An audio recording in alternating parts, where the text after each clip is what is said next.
Gauteng MEC for Cooperative Governance, Paul Mashatile, has condemned the violent disruption of the Tshwane Council.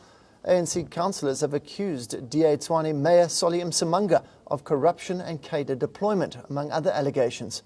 Meanwhile, charges of assault and intimidation have been laid against an ANC councillor.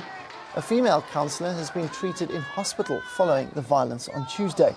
Both the ANC and the DA have stood their ground, blaming another for the case of the chaos.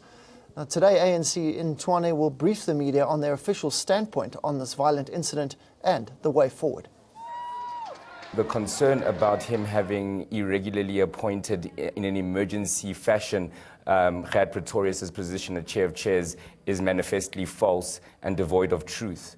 The issue arose because of the appointment of a temporary chief of staff, of which the staffing policy as well as the Municipal Services Act allow for, as well as the temporary appointment of the Secretary to Council. There would have been a problem with the manner in which how the Speaker was running the council, and that's why actually it resulted in many delays because of many of the rulings that she was making that were irregular, that were not actually in compliance with the adopted rules of council. Well, meanwhile, the Department of Cooperative Governance and its provincial counterparts have condemned the events at the Tshwane Council, calling it a sad moment for the country's democracy.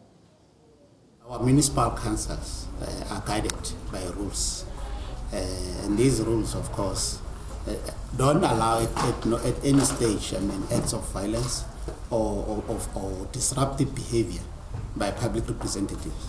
And we think this is something that should be condemned, because it's not auguring well, for the decorum, but also the status of a municipal council of Tshwane status or any other municipal council.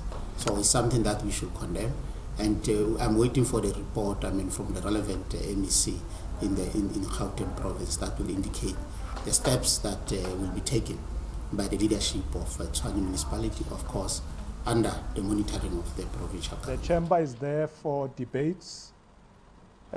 We can argue, we can agree to disagree, but we can't allow the use of violence or intimidation in the chamber.